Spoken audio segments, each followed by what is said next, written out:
Olá, boa tarde, bem-vindos a mais uma sessão da Storytech Academy. Depois do Outubro Rosa, onde tivemos quatro mulheres poderosas, temos um homem poderoso, o Nuno Saraiva, que abdicou de estar nesse momento em alguma azáfama, numa redação qualquer de algum diário de Portugal, a comentar a queda do nosso primeiro-ministro. Ou seja, hoje é um dia histórico, né, na história da política portuguesa. Estamos aqui reunidos, né, para estar aqui com vocês. Olha que pessoas importantes que vocês são.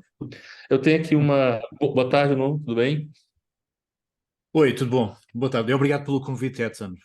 É mesmo um enorme prazer. Não posso dizer gosto, porque é realmente um prazer. O prazer será todo nosso. Você está no seu estúdio, aí, seu ateliê, é isso? É onde você trabalha? Sim, é um ateliê que é um ateliê coletivo, que tem uma vista formidável, que está à minha frente, mas que vocês não poderão ver agora neste momento, e que fica no topo de um décimo andar, muito próximo de Santa Apolónia. Ok. Tem o É o- pomposo nome de Lisbon Studio e é um ok. ateliê coletivo. É um ateliê coletivo que é partilhado por outros meninos e meninas da minha profissão. É que Ilustradores, autores de banda desenhada, animadores, etc. já tem algum tempo, né? Que na minha pesquisa já apareceu resultados de 2018, 2017, ou seja, há quanto tempo você trabalha aí nesse ateliê coletivo? Até há mais tempo. Eu comecei aqui, eu ingressei neste ateliê a convite de um colega amigo, o Pedro Brito, em 2012, salvo erro, sim, 2012, mas o espaço já existia enquanto grupo muito orgânico, que começou noutro espaço, não aqui neste sítio onde me encontro agora neste momento, mas que começou noutro, passeou-se por outros ateliês e outros espaços físicos de Lisboa. Eu diria que este estúdio ou este ateliê terá quase 20 anos, 20, 15, à volta de 15 anos, talvez. Ok, fixe. Bom, deixa eu ver aqui o seu texto introdutório. Nuno Saraiva é um jovem ilustrador, autor de banda desenhada de 55 anos, natural de Almada. Aí eu tenho um amigo meu que é do Porto, que ele tem uma frase que eu adoro, que ele diz que ninguém é tripeiro impunemente. Ser de Setúbal tem alguma característica que faz você diferente do resto do povo? Sim, talvez. Esta coisa de viver sempre nas margens, não é? E de sentir sempre suburbano. Eu estou a ouvir aqui um ruído, um pequeno ruído, sei eu. Não, Não, aqui não não, está gravando, não. não ouvi nada. Ok, deve ser uma interferência do meu Mac. Sendo eu filho de Almada, mas eu sou um apátrida, porque eu abandonei a cidade nos meus 20 anos, quando entrei na Faculdade de Belas Artes de Lisboa. Mas sempre senti este apelo ao Tejo e aos subúrbios, e acho que esta coisa de ter sido, durante toda a minha adolescência e infância, um suburbano e um miúdo das margens, sempre me levou também a pensar as margens e a pensar os marginais e os migrantes, não é? De certa forma, eu fui um migrante, sou um migrante da minha própria cidade. Nasci em Lisboa acidentalmente, na moraria, mas porque fui lá nascer numa clínica, mas na verdade eu continuo a ser de facto um almadense.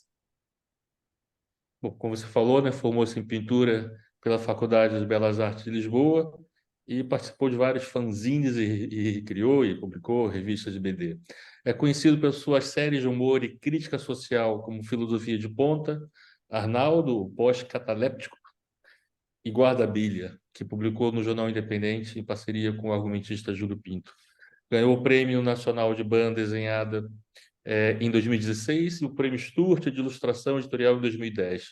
E colaborou com diversos meios de comunicação, basicamente quase todos do país. É mais fácil falar algum que você não tenha colaborado. O Diário da República, o Diário da República, Diário da República ainda não saiu. ainda não. Tem certeza, nem não sai lá, no Diário Oficial da Justiça aparece, já tem processos, né? Então deve aparecer alguma Exatamente. coisa lá, né? E participou do filme Fados de Carlos Saura e é figura recorrente na comunicação visual das festas de Lisboa.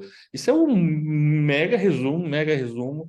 Em geral, eu até peço para fazer esses resumindo aqui, o chat GPT, só que eu estava com medo de dar crash nele, porque era muita informação. E depois ele começa a mentir. Se você dá muita informação para ele, ele muda a Exatamente. data das pessoas, o que elas fazem, etc. É, hoje você já fez algum desenho para essa queda desse governo? Você já sabe o que que você vai Não, comentar? não sei ainda. Tenho estado bastante atento, tenho estado desde a manhã a acompanhar toda esta novela, não é, que deixou todos nós desprevenidos. O próprio Costa, não é? O próprio Costa não acordou para isto. Percebia-se que ele não tinha acordado para isto, não é? E então tudo isto ainda é tudo muito estranho, não é? Até mesmo a forma como tudo isto foi descoberto, alegadamente através de escutas. Nós ainda não sabemos muito bem qual é o modus operandi de toda esta trinca, toda esta trama policial. Portanto, vou aguardar. Amanhã teremos também o Conselho de Estado e a partir do Conselho de Estado, nada também.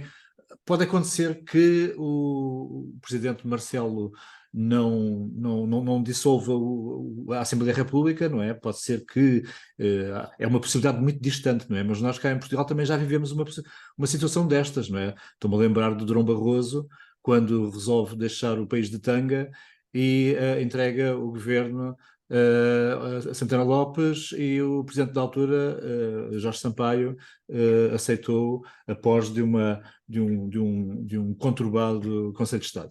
Portanto, Hum. sei, há vários cenários, portanto, ainda não pensei muito bem, ainda não caí na realidade. O que faz a. Você é o segundo cartunista a frequentar esse espaço aqui, é o primeiro português. O cartunista anterior foi o Alaerte, você deve Bem, conhecer o sim, sim, trabalho conheço. dela, né? Sou fã, E, sou fã. exato, para ela foi criado a base dos desenhos dela. É, mas ela fez um comentário na vida dela que tem um pouco a ver com esse introito aqui, que ela diz que o cartunista é um jornalista com algum sentido de humor. É assim que você se vê, porque, por exemplo, eu fiz uma pergunta e você, antes de falar da piada, você começou a falar das ramificações políticas do caso, né? Como se fosse Uhum. meio que um comentarista de TV desse, né? Sim, sim. É preciso para o seu trabalho, né? Não é só a piada pela piada, né?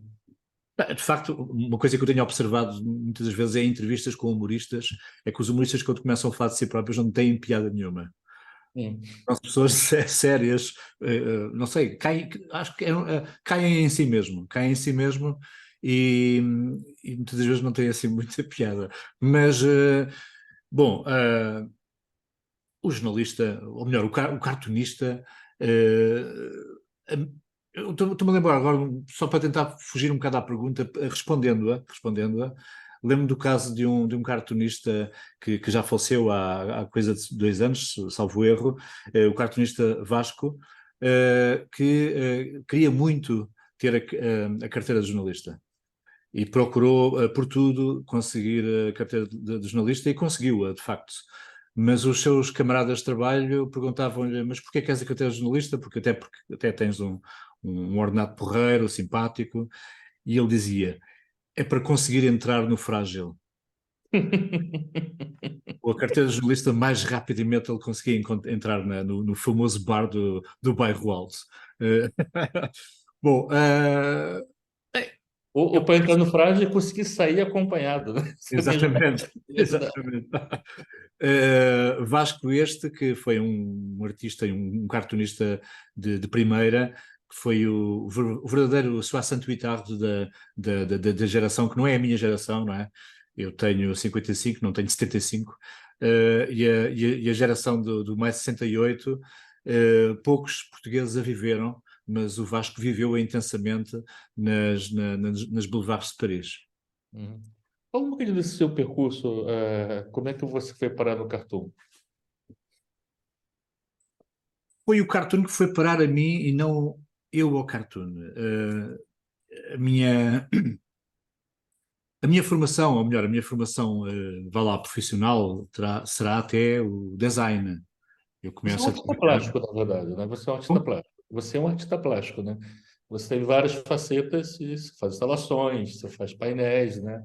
Sim, Você, sim. você não é o cartunista que faz só cartoon como se fosse pouca coisa. É muita coisa fazer cartoon. Sim, Mas sim. mas é uma característica específica. Você tem outros artistas plásticos não têm, né? Então, esse percurso. Você fez Belas Sim, de Artes, você facto. quer ser pintor, é isso? Sim, de facto. Fiz Belas Artes em design gráfico, e depois na altura fiquei um pouco desiludido e comecei a procurar uma área que para mim muito me dizia e que me fazia também ter um movimento de braço em vez de um movimento de mão, que é a nossa profissão é uma profissão muito solitária, do inclinar para a mesa e fazer um desenho em dimensões relativamente pequenas. E fascinava-me essa possibilidade de ginasticar o movimento, fazer desenhos, eh, eh, movimentando o braço, fazer grandes áreas.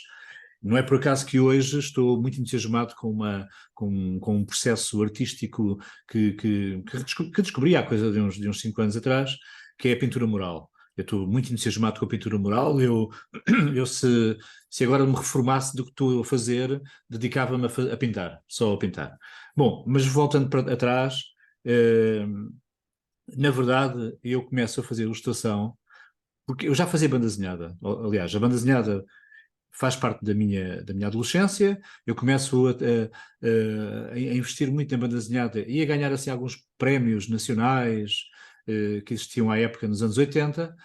E a partir desses prémios, eu começo a perceber que se calhar até consigo ganhar algum dinheirinho com aquilo. E é nessa altura que começo a publicar, através da editora ASA, e depois mais tarde também, pouco mais tarde, em jornais, como por exemplo um jornal satírico chamado Fiel Inimigo, que nada tem que ver com o inimigo público de agora. O Fiel Inimigo, que era um jornal que era, que era uma espécie de, vá lá, de herdeiro do Bisnal, do Afonso Praça, e que tinha um estilo um bocadinho mais, como é que é dizer, mais de guerrilha de esquerda, que se aproximaria talvez de uma Charlie Hebdo ou de um Canard Enchaîné. Uh, é nesse momento, é nesse território que eu me começo a mover, muito jovem, com cerca de 22 anos, à volta desse. E depois acontece uma coisa que também tem que ver também consigo, Edson, que tem que ver com o boom da publicidade. O- uma coisa que também nós, tem que lhe dizer, muito lhe devemos a si também, porque começam a surgir imensas agências de publicidade constituídas por jovens, e eu começo a trabalhar com elas, com essas agências, como colaborador, desenhando. Uma coisa que para mim era completamente distante, porque a publicidade dos anos 80 e 70, aliás, 70 e 80, eram muito voltadas para a imagem fotográfica, para a fotografia, e a partir dos finais de 80, meados de 90, começam-se a dirigir para outros campos artísticos, nomeadamente o desenho. E mesmo que não fossem enquanto produto acabado, o desenho estaria sempre à mesa de uma agência de publicidade. O desenho enquanto storyboard, o desenho enquanto desenho rápido para mostrar a um cliente, shooting boards. Portanto, esta atividade, esta profissão do desenhador na publicidade surge nos finais e meados dos anos 90, e é aí realmente que eu me torno um profissional de ilustração. Não era ainda um ilustrador editorial, mas já começava a ser um ilustrador de recibo verde, de recibo. Sabia que ia receber dinheiro depois de fazer um desenho que se calhar ninguém iria ver, mas que eram desenhos que ficavam ali em cima da mesa para o copy e o diretor criativo mostrar ao cliente.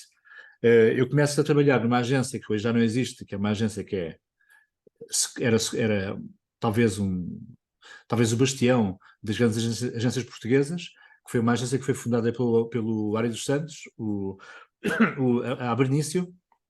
Começo na Abernício e depois dou um salto também para o Grupo Barros, Grupo Barros, a McCartney, a BBDO e também a Laranja Mecânica. E, e é nessas agências que eu me movimento.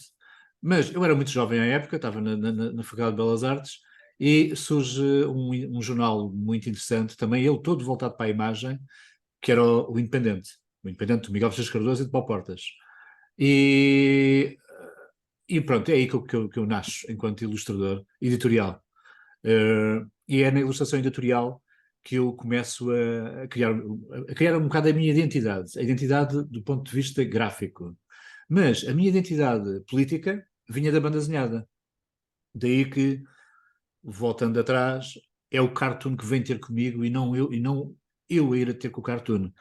Uh, o Luís Pedro Nunes, do Inimigo Público, criou o jornal, o suplemento satírico de humor, enfim, engagé, uh, e convidou-me para fazer parte da equipa logo em 2003. Isto porquê? Porque a Filce de Ponta era uma banda desenhada muito política. E tudo o que eu vou fazendo, tudo o que eu faço até agora, no domínio da banda desenhada, não entra no género enfim, do argumento fácil, do herói, enfim, com nuances de belicista. Não, o meu tipo de banda desenhada tem que ter sempre uma feroz crítica político-social. Sempre foi assim. E não fazendo cartoon, foi o cartoon que veio ter comigo. A partir do momento em que eu estou no Inimigo Público, começo a fazer cartoon até hoje. Foi o inimigo público, então, que realmente aí que você ficou dedicado mais a isso. Eu achei que você já tinha, antes disso já, o independente, você já fazia Sim, cartão. sim. Não, Fazia. não, não, não. Fazer mais ilustração.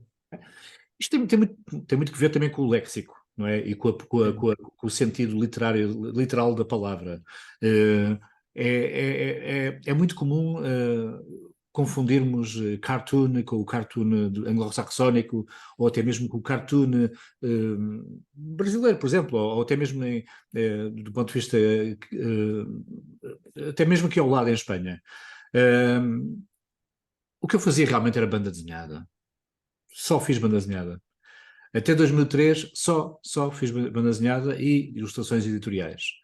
A partir de 2003 até agora começo a fazer cartoon político, e depois também tive um interregno. Houve uma altura que deixei de fazer cartoon político para me dedicar apenas a fazer a ilustração e alguma banda desenhada no jornal Expresso, e depois mais tarde no jornal Sol. Vou aproveitar então, vou partilhar aqui, porque ajuda a mostrar aqui, digamos, a diferença entre uma coisa e outra, né? Temos aqui que esse aqui é a guarda-bilha, que na verdade Certo? é banda desenhada, né? Banda desenhada, que você publicava isso com o Independente, certo? Era publicado no Independente, sim, no caderno 3, salvo erro. Isso aqui é só uma ampliação de uma tira, né? De uma tira que está dentro Exatamente. do enquadramento da página, né? Quer dizer, isso é uma história, né? A banda desenhada é isso, né? É uma história, né? É, Isso nesse continua, né? caso, sim, sim, sim. Não vive do único quadrado, na verdade. É, É, é. No Brasil, a gente confunde um bocadinho, a gente tem muita tradição da tirinha com três Sim, momentos. sim, sim. E tem Essa tira os três cartões. momentos, na É. verdade, esta tira três momentos é um detalhe de uma prancha de banda desenhada. Ah, Não é? Porque se assim fosse, aí já poderíamos chamar de comic strip ou tira cartoon, sim, é verdade. Mas não, ela aparece-nos aqui apresentada como se fosse uma tira autónoma, mas não, é um detalhe de uma prancha de banda desenhada. Conta um pouco quem é essa personagem. Como é que é essa? E já agora, você tem esse parceiro, né? Que você fez um outro trabalho com eles. Como é que era o seu Sim, processo sim. de criação nessa fase, nessa época? O Júlio Pinto, que eu conheci no tal Fiel Inimigo, um homem que tinha uma diferença de idade em relação a mim de décadas, de mais de 2 décadas. Eu via-o como um herói. O Júlio já faleceu há coisa de 20 anos, e ele era um homem de outra época, realmente.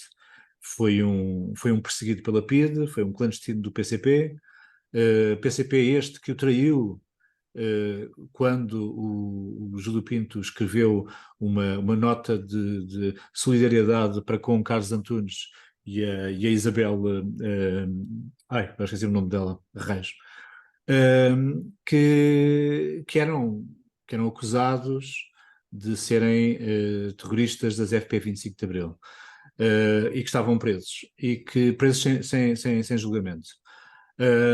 Mais tarde veio-se a descobrir que eles faziam realmente parte do braço político, mas não do braço armado, e o Júlio, ao publicar essa nota de solidariedade, sendo ele um militante do PCP, e ele é demitido pelo próprio Álvaro Cunhal. Ele acaba por ser talvez o primeiro caso de alguém que é afastado do PCP, muito antes das purgas que nós conhecemos. E o Júlio, sendo um homem muito independente e também um publicitário, que trabalhou foi ele que fez campanhas fantásticas na Wunderman, trabalhava na Wunderman, Grupo Wunderman, em que fez campanhas formidáveis para a Amnistia Internacional. Ele era também um homem chateado, aborrecido com o mundo, mas que tinha um humor que era corrosivo e muito, muito afiado e muito, muito, muito interessante. Abandonado a política, começou a dedicar-se ao jornalismo. Ele escreveu em vários espaços, nunca se conseguindo fixar nesses espaços, e mais tarde vai criar o jornal, o suplemento, que não era um suplemento, peço desculpas, era um jornal autónomo, o Fiel Inimigo, que era um jornal que tinha bastante espessura, tinha muito humor e bastante espessura, bastantes páginas. É um jornal escrito e desenhado e também com fotografias. Quando o jornal termina, ele fica no desemprego e então vem ter comigo, e eu estava dentro do Independente, e então vamos apresentar uma proposta ao Paulo Portas, afirmando que escolhemos o jornal mais à esquerda que tínhamos encontrado neste país. E atenção que o jornal de Independente, para quem não saiba, era uma espécie de jornal conservador, intelectual conservador de direita, mas na verdade tinha imensa gente tínhamos trotskistas, havia uma página que era escrita também pelo Louçã, portanto era Nono, eu um cheguei em jornal muito Portugal interessante. no É. final de 90. Eu Sim, só em 92 que eu descobri que o Independente era de direita. Eu achava que era de esquerda porque era contra o governo. Como no Brasil ser contra o governo era de ser de esquerda, eu achava que era um manifesto de uma corrente esquerdista qualquer, muito e louca. o seu diretor, Paulo Portas, fez cair muitas cabeças do governo Cavaco Silva. Pois é muito curioso observarmos como é que a coisa acabou, não é? Mais tarde, Portas entra num governo de coligação PSD. Bom, mas não me querendo distanciar muito do Júlio Pinto e do meu trabalho de banda desenhada com o Júlio, a verdade é que foram anos muito felizes. Nós criámos a Felicidade Ponta, que era uma banda desenhada que era um cocktail entre política, sexo e filosofia. E que foi uma um murro na mesa, porque a banda desenhada, isso se calhar estou eu a ser um bocadinho velho do Restelo, mas a banda desenhada até a época, para mim, a BD portuguesa, era muito juvenil, muito imberbe, intelectualmente imberbe. E então, a temática, os textos foram chamar também um público que não estava habituado ou que estava de costas voltadas para a banda desenhada, que a achava infantil, imberbe, inconsequente, sem grande conteúdo narrativo. Pronto. E foi uma coisa viral, pronto, tivemos imensos seguidores, ou melhor, na altura não existiam seguidores, não é? Pronto, fãs, posso dizê-lo. E publicámos em várias editoras 6 livros que hoje estão completamente esgotados e que faria sentido serem reeditados, até porque muitas das histórias estão absolutamente atuais. Uh, uh, o- a guardabilia aparece-nos já num processo um bocado de cansaço. A Felicite Ponta teve um sucesso enorme, o Arnaldo Pós-Cataléptico também teve um enorme sucesso, que contava a história de um antigo maoísta, um jovem maoísta que entrou em estado de catalepsia em 1975, no ano quente, e que depois desperta nos anos 90 e vê os amigos do MRPP no governo. Penso que o governo na altura era social-democrata, né? E é uma banda desenhada muito divertida, mesmo muito divertida. Uh, e conta a história de um homem que está completamente destruído nos sonhos, vê os seus sonhos completamente destruídos. Um homem que sem chão, que perdeu o chão. A Guardabilia é uma história acaba por ser um bocado uma mistura das duas coisas. Uma jovem muito bonita, muito sexual, que ingressa na Esquadra da Felicidade, é uma agente da PSP, e ela procura oferecer o humor em vez de bastonadas. Portanto, acaba por ser uma espécie de, vá lá, é uma personagem que vem muito da cabeça de alguém que vem do Flower Power, não é? Eu venho de uma época que é a época do punk, e na época do punk muito raramente. Eu acho que recusava a ideia de alguém procurar a paz pelos beijinhos, não é? Eu procuraria a paz de outra forma. Hoje não, hoje não. Hoje penso de outra forma. Hoje sou muito menos aguerrido e muito menos marginal. Mais assustado, talvez. Para o processo que vocês trabalhavam, eles faziam o texto, você imagem, faziam juntos, você também escrevia, como é que era o processo? O processo pronto, os preliminares do nosso processo de trabalho eram as tascas e os bares do bairro Alto. O bairro Era Alto, o bairro pesquisa de Alto, campo, né? Era pesquisa de campo. exatamente, era uma grande pesquisa de campo, perfeitamente. O bairro Alto do Gelo Pinto era o bairro alto das prostitutas, ia dizer outro nome, é melhor não. Era o bairro alto das prostitutas e era o bairro alto dos jornalistas. Um bairro alto que já não era o meu da época, da época em que trabalhava com ele. O meu bairro alto era o bairro do fashion, das bolas de espelhos, enfim, das danças, dos copos, do beber na rua. E, e então misturámos esses dois mundos. Nós encontrávamos, ele era muito amigo do copo, encontrávamos sempre no bairro, bebíamos uns copos e pensávamos nas histórias para no dia seguinte. E o Júlio era, apesar de ser um anarquista impressionante e de ser uma pessoa muito, muito confusa, era muito organizado no tempo e então enviava-me os textos na hora certa, via fax. Era via fax. E era sempre na lógica do guião, como se fosse um teatro. Tinha as deixas, tinha uma breve nota de como é que eu poderia situar a personagem, mas de resto eu tinha liberdade completa, absoluta. Obviamente que quando ele estava a pensar uma história passada no bairro Alto, ele estava a pensar o bairro Alto dos seus tempos. Só que eu adaptava-o do ponto de vista cénico para os meus tempos. E então dava uma coisa muito bizarra e fantástica, não é? Personagens que falam ao estilo do pensamento dos anos 70, mas vestidas com a roupagem dos anos 90. Já teve alguma adaptação para teatro, ou para TV, ou para cinema desse material? Houve uma adaptação o Teatro da Comuna levou à cena uma série de episódios da Felicidade de Ponta. E aí? Natália Luísa, foi a Natália Luísa, a atriz e encenadora Natália Luísa, que trabalhou as peças, trabalhou os episódios para os levar para palco. E foi um sucesso tremendo, com sala esgotada, escutadíssima. Teve em cena durante um mês. Então, quando é que foi isso? Em que época foi isso? Em que ano, você lembra? Eu diria que foi em 96, Que foi isso? Não, 96, tô com muita 97. vontade de pegar a máquina do tempo e voltar, porque eu perdi. Foi. Esse teatro tem essa coisa, né? É, Eu tô aqui com a capa de outro livro seu, né? Que é tudo estefado, né?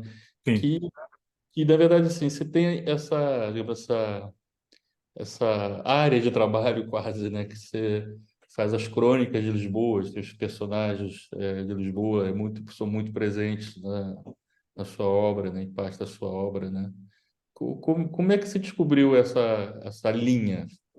Foi casual ou foi intencional? Você queria retratar Lisboa, você falou no início, né? Se calhar porque você veio da margem, você olhou com esse olhar não tanto de quem está de dentro. Foi assim? Ou foi acidental? Que me perdoem os meus amigos antigos, mas na verdade, e que me perdoem também os amigos da área da publicidade e do design, mas a verdade é que eu acho tantas, e como sabem, este mundo é um mundo muito pequenino. eh, Nós encontrávamos sempre no mesmo local, na Bica, ou no Bairro Alto, ou no Lux, e as conversas eram sempre as mesmas. O que é que tens feito? O que é que vais fazer? E antes de eu estar a responder qual era o projeto onde eu me estava a enfiar, já me estavam a passar por cima e dizer o que é que eles estão a fazer. Ou seja, as conversas eram banais, os grupos muitas vezes eram banais, e os temas eram insípidos, sem grande alma e sem grande, enfim, como é que é dizer? Uh, Tinha amigos sem vida, publicitários? sem Só tinha, vivência. só tinha amigos publicitários? É que parece uma É, conversa de publicitário dos anos 90. Ou seja, é que literalmente. os meus amigos da época eram muito ligados à área do design, da publicidade e, acima de tudo, designers. E eu cansei-me daquilo tudo, cansei-me. E então voltei-me para um bairro onde eu era vizinho, o bairro da Moraria, curiosamente o bairro onde eu nasci, e que eu sempre procurei conhecer melhor. Embora não tenha tido nenhuma vivência ou nenhuma experiência de infância no bairro da Moraria, a verdade é que eu sempre em casa fazia disparates. O meu pai dizia-me sempre, para ver se mesmo que nasceu na Moraria, e eu fiquei sempre com essa, sempre interrogava-me porque é que, se eu fiz uma asneira, porque é que me associam à Moraria? E então fui até lá, procurei a Moraria, encontrei uma associação que tinha surgido, uma associação muito recente, eh, que era constituída por jovens locais e também não locais, que se chamava e chama-se Associação Renovar a Moraria, cujo objetivo era melhorar as condições de vida daquele bairro, que era um bairro ostracizado, um bairro gueto, não é? Hoje já não o será tanto, não é? Por causa do turismo, mas era um bairro gueto. E então comecei a me envolver com aquelas pessoas e com aquela malta e apaixonei-me pelos bairros autênticos. Eu ali encontrei autenticidade. Essa autenticidade não encontrava, não descobria dos meus amigos. Ou então sequer era eu que não conseguia decifrar essa autenticidade. E é no bairro da Moraria, depois mais tarde também em Alfama, para onde eu vou viver também mais tarde, que começo a descobrir a cidade de Lisboa, não é? Os lisboetas, que infelizmente hoje só os encontro no Barreiro, em Cacilhas ou no Montijo, não é? Ou na Amadora, por força do despejo. E Nova York também se encontra bastante. como? Nova York também se Nova encontra Iorque, sim. bastante. Sim, exatamente. Bom, e então, são essas pessoas comuns, não é? Eu ia dizer simples, mas não, comuns, pessoas autênticas, com problemas autênticos e que convivem com as desgraças do dia a dia, querem fugir delas, evidentemente, não as agarram, não é? Mas foi com essas pessoas que eu fui aprendendo um pouco mais de Lisboa e me fui apaixonando por esta Lisboa que eu imaginava ainda só dos olicipógrafos, mas não, essa Lisboa autêntica existia e quero acreditar que ainda existe, de certa forma, em alguns locais, que me fez depois a fazer aquele tipo de desenhos. E foi isso que me fez apaixonar também pelo fado e pelos arraiais. E apercebi-me de uma coisa interessante, que nenhum dos meus pares, nenhum ilustrador ou cartunista, pegava nesse filão fantástico que era de desenhar a tradição. A tradição que não é necessariamente a tradição dos nossos pais ou dos nossos avós, a tradição que vive ainda em nós. E toda esta mescla de coisas e de fenómenos sociais que é o fado. O fado não é, não é apenas aquilo que tentamos impingir aos turistas, o fado é muito mais do que isso. É um complexo que consegue ser praticamente a história moderna do nosso país. É a história moderna do nosso país. Conta-nos, conta-nos as graças, conta-nos os parricídios, conta-nos os desgostos de amor, o amor e o desamor, mas ao mesmo tempo, e isso sabem muito bem os historiadores do fado, conta-nos também eh, a evolução política, o fado monárquico, o fado republicano, o fado operário, mais tarde, sei lá, o fado fidalgo. Portanto, há uma quantidade de nuances e uma quantidade de aspectos e caminhos que estão no fado que são absolutamente gráficos também. E foi esse aspecto gráfico que eu fui à procura no fado.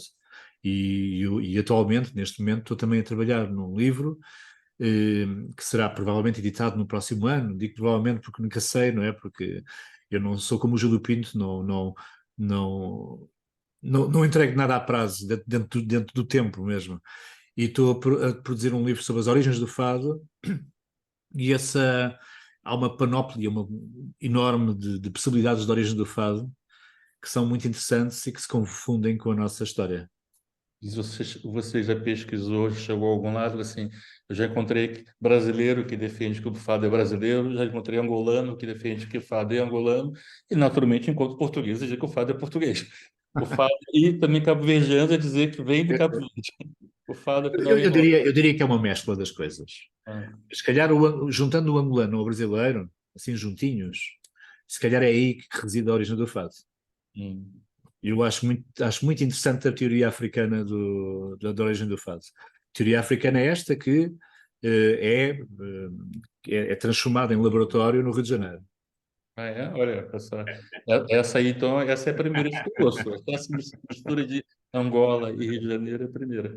Eu até ouvi uma que tem a ver que o fado nasceu assim como nasceu também o tango, que na verdade são canções, são músicas, melodias de porto, de despedida, de marinheiro, e que nasceram mais ou menos ao mesmo tempo, né?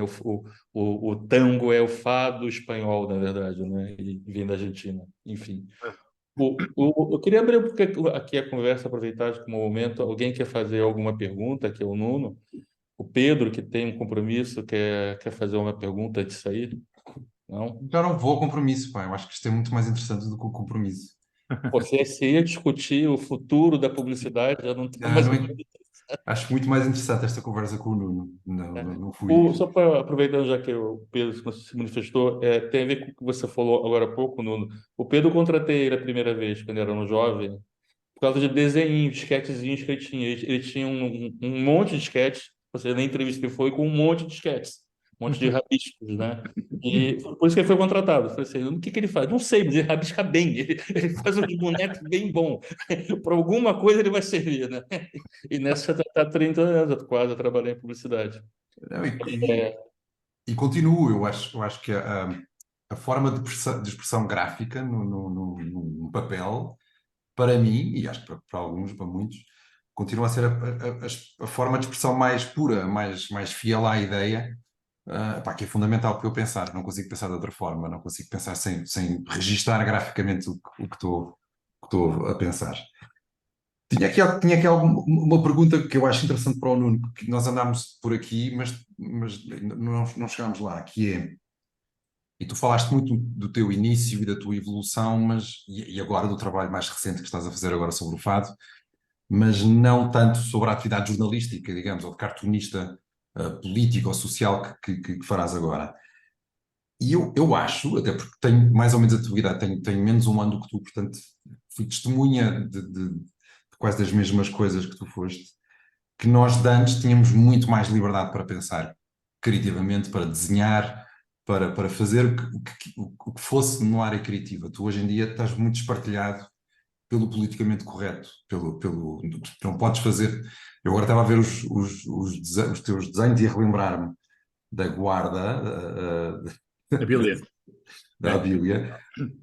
Pá, eu não sei como é que as pessoas reagiriam hoje se tu publicasses diariamente, ou se tu publicasses como fizeste na altura. Ela é muito provocadora, já era, mas hoje em dia é quase que ofensiva. Não que eu acho o máximo, acho uma delícia. Mas hoje em dia isso é recebido com muita hostilidade, não é? Com muito preconceito, com muito medo.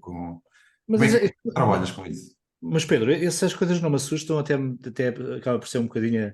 É o gás que me faz. É o combustível que me faz mover, mesmo, realmente.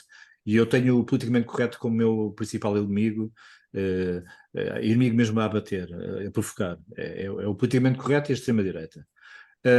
No caso da sexualidade das figuras, neste caso da guarda-bíblia, tem muito que ver comigo. Eu estou cada vez menos sexual, sinto-me cada vez menos sexual, porque tive uma filha, fui que agora tem 12 anos, está a crescer, elas crescem enormemente. Tenho duas enteadas também, mais ou menos da mesma idade. Portanto, a minha casa é uma casa de mulheres. E eu, às tantas, sou muito crítico de mim próprio. Eu começo a pensar, se eu há uns anos atrás, antes de existir a minha filha, eu punha-me a desenhar a mulher e a fazer as minhas homenagens à mulher perfeita que eu idealizava, eu idealizava a mulher perfeita do ponto de vista, às vezes nem era tão erotizante, às vezes até era mesmo quase estupidamente abjeto, muitas vezes, reconheço. Uhum. E hoje não o consigo fazer porque eu olho para aquelas miúdas encantadoras e penso, epá, se calhar estou a objetivar a mulher, se calhar estou a atentar contra elas, não sei. Aí sim, aí já existe um nadinha de nada de politicamente correto em mim, mas é uma coisa muito minha, é o Sim, observar, sim, exato. E é, tem a ver com a tua idade também e com a evolução sim, de cada, sim, de sim. cada um. Mas eu acredito que se eu tivesse 18 anos e tivesse tido uma filha e a coisa fosse evoluindo à medida que eu ia chegando aos meus 20, 30 anos, teria sido da mesma forma. Acredito mesmo, acredito. Eu acho que não é mesmo um sinal dos tempos, é um sinal apenas da forma como eu fui evoluindo na minha vida doméstica. Mas tu não sentes isso no teu dia a dia, no teu trabalho, não No te é dia, imposto. por outro lado, sim, no meu dia a dia, não, quer dizer, eu sinto observações nas redes sociais, eu sou muito das redes sociais, eu faço muito o meu trabalho à volta das redes sociais, até mesmo quando surgiu o Facebook eh, e, e outros anteriores, o i5, por exemplo, pá, eu estava sempre sistematicamente a comportar-me naquela rede social como se fosse um portfólio, como se fosse um museu. Eu nunca expus a minha vida. Estou-vos a falar agora neste momento da minha filha, mas eu nunca expus uma fotografia dela nas redes sociais. Claro. Não exponho a minha vida privada a ninguém. Mas já no meu trabalho sou um bocado selvagem, animalesco, em que eu estou sempre, sempre, sempre, sistematicamente, todos os dias, a publicar coisas. É uma montra, é uma forma de É, trabalho. é, é. E um trabalho é ponto para o outro. Todos nós sabemos disso. Fazer Claro. um trabalho e quando esse trabalho é bom, ou quando esse trabalho tem visibilidade, não quero dizer que seja bom, mas que tenha uma forte visibilidade. Às vezes a forte visibilidade não tem que ver com a qualidade do trabalho, mas às vezes tem que ver com a qualidade do cliente. É o Uhum. cliente, é a força do cliente que faz depois a ponte para outro cliente que também que gostaria de ser tão bom quanto ele. E então é assim que eu vou vendo as coisas. Agora, em relação a uma eventual censura, os olhos postos, eu só tenho algumas reservas em relação a situações que eu acho que devem ser tratadas com pinças mesmo. Situações muito, muito agrestes, como por exemplo, sei lá, eh, a morte de alguém muito próximo, a morte de uma criança, por exemplo, as questões da pedofilia, até mesmo as questões de fé. Não quero dizer igreja, porque eu também não sou nada simpático com as igrejas. E quando estou a falar das igrejas, não estou a falar apenas da nossa Igreja Apostólica Romana, Católica Apostólica Romana, todas as igrejas, todas. Todas as igrejas que criam estruturas que têm a arrogância de monopolizarem e fazerem a gestão da fé dos outros. Isso eu acho insuportável. Uhum. Agora, enquanto cartunista, estar a atacar o Deus interior de cada um de nós, eu acho isso muito mal. Porque não tenho o dever de estar a afrontar sobre a crença e a fé de ninguém. Mas isso são fronteiras que eu próprio Tu estabeleço. próprio estabeleces, exatamente, que Eu tu em próprio conversa com limites. colegas meus, eles podem não ser da minha opinião. Eu tenho N colegas de cartunistas políticos que não veem uma linha, não veem uma fronteira na liberdade criativa.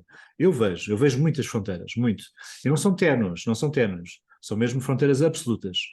Uh, Agora, há coisas que eu não posso deixar de frisar, por exemplo, a violência policial. É uma coisa que me chateia imenso. Ainda há pouco tempo, junto à minha casa, foi despejada uma família inteira. Essa família foi para a rua, sabia que iam ser despejados, mas estavam à procura de encontrar uma solução, porque ele era reformado, a senhora vivia de biscates e tinha um velhote, o pai da senhora, agarrado a uma cadeira de rodas, completamente paralisado, e não encontrava uma solução para aquela família. Não encontrava solução. A Segurança Social encontrou uma solução que foi: eh, temos uma pensão para o casal, mas os cães têm que ir para um canil e o senhor vai para um asilo. Epá, isto é uma forma completamente desumana de ver as coisas. Todos nós temos família e nós não queremos ver a nossa família separada. E, e assisti a tudo isso.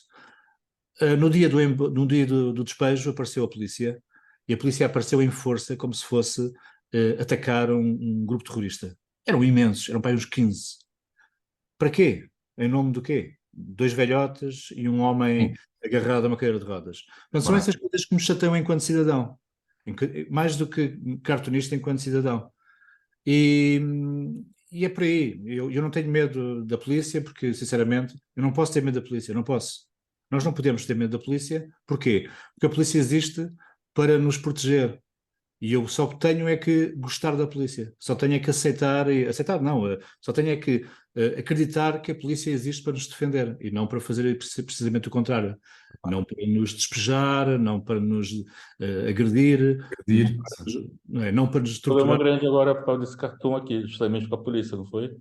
Sim, sim, esse cartoon foi feito numa altura terrível, não é? Uma época, uma semana muito insólita, em que indivíduos de extrema-direita que não faziam parte daquele partido que me recusa a dizer o nome, mas parte de um outro partido de fraca expressão que era e é constituído por neonazis, esse partido procurou assustar deputados eleitos de cor escura, de origem africana, e obrigou-os, não, ameaçou-os de morte, tinham que se retirar deste país porque este país não era o deles. E ao mesmo tempo que isso aconteceu, pouco depois, 2 dias depois, esses mesmos indivíduos mascararam-se e colocaram-se em frente ao SOS Racismo com tochas, ao estilo Ku Klux Klan, ameaçando os dirigentes do SOS Racismo. Por acaso não estava lá ninguém, porque era já bastante tarde, mas um jornalista do Expresso que ali habitava, muito próximo, percebeu-se o que se passava, foi lá, fotografou aquela parada Ku Klux Klan, e ao mesmo tempo que os fotografava, apercebeu-se que estavam os polícias a um canto que nada faziam. Pois. Isso, isso é tudo muito estranho. Isso é caso para fazer o que eu fiz: desenhar, representar a sociedade portuguesa, que estão ali várias, estão hooligans, estão skinheads, etc. E no meio da sociedade portuguesa está um agente da PSP. E com isto eu não estou a acusar a PSP de ser racista, mas dizendo, com o desenho, que o racismo vive na corporação. Como também vivem todos, pode viver nas nossas casas, pode viver numa corporação dos Ah, bombeiros, em qualquer lado, numa escola, não é? O racismo é sim, é uma doença que vive em nós. provoca-nos, incomoda-nos mais, exatamente porque a polícia é suposto proteger-nos e não ter elementos que nos ofendam, que nos ataquem, que nos ameacem. Precisamente. É mais estranho por aí também. Olha, quais O, são as tuas assim, grandes referências? É a minha última pergunta, depois calma. As tuas grandes referências à vontade. deste miúdo até agora. As minhas grandes referências são. Há uma grande referência para mim que à medida que eu vou envelhecendo, vou crescendo, apercebo-me que faço muitas viagens ao passado, à minha infância. Então as minhas grandes referências acabam por ser a minha infância. Os meus pais, por mais que, sei lá, por mais críticas que eu possa fazer os meus pais já não estão vivos, portanto posso dizê-lo. Mas por mais que me chateie, me tenham chateado alguns comportamentos de ambos, a verdade é que eles me influenciaram em muito, bastante. E não só, depois também, sei lá, a banda desenhada franco-belga influencia-me bastante. Pronto, para responder isto de uma assentada, a BD franco-belga influencia-me, mas não é a atual, é aquela tal da contemporânea da minha infância. Mas não era a banda desenhada da minha infância do meu olhar de criança. Era o meu olhar de maroto quando via BDs eróticas e para adulto que o meu pai comprava e escondia. Essas são as minhas influências, nomeadamente Pichard e Volinsky. Volinsky é este que foi assassinado no massacre de Charlie Hebdo. Foi um dos que morreu. Um dos que foi assassinado, sim, sim. Yeah. O Will Eisner não te daqueles. Bem, o Will Eisner, sim, evidentemente. Mas o Will Eisner é mais o Spirit. O Spirit. Uhum. Aquela Eu personagem não sei quem é, estranhíssima. eu não sei desenhar um sol, na verdade. Uma árvore, se eu desenhar, fica esquisita.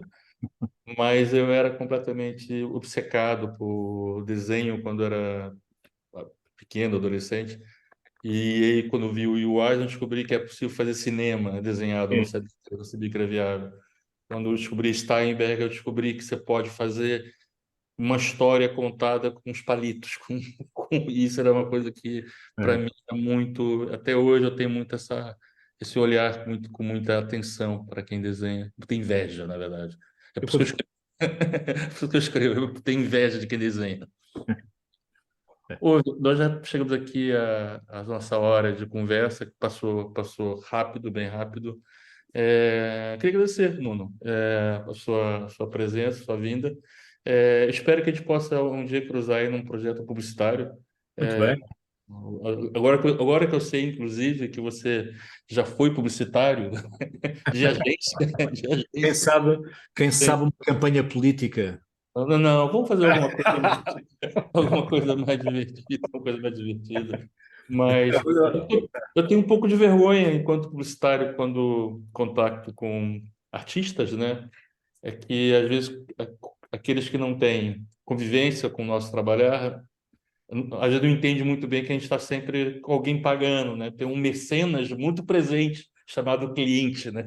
Em que as coisas são como tem que ser, o espaço de liberdade criativa não é o ideal, não é tão grande assim. Mas a gente sempre encontra uma maneira de fazer. Espero que a gente possa vir fazer alguma coisa juntos, tá bom? Faço votos mesmo. Olha, muito obrigado. Deixa eu só Obrigado. aqui fazer pessoal. Então, palmas virtuais e amarelas para quem está com a câmera desligada. E obrigado aos presentes também. E também. E Todos os... depois eu mando o link com o vídeo que a gente vai publicar nas redes sociais, tá bom? Bem. Obrigado. Abraço, Bom, muito obrigado, Nuno. obrigado Um eu. abraço.